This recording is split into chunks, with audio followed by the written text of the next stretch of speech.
Hello and welcome to Skills and Trade.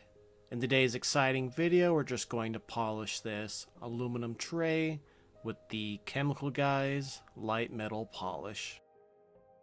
So what we're going to do is take some of this light metal polish and place it on our Scott Blue shop towel. Then we're just going to rub it in to this aluminum plate until it's as dark as possible.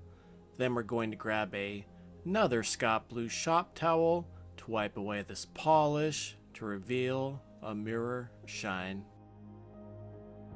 Chemical Guys light metal polish is a precision polish designed to restore clarity and shine to aluminum without overcutting the surface.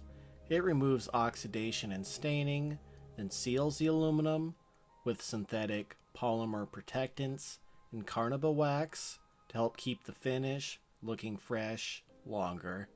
And I just want to thank you all so very much for watching. Please like and subscribe for more videos.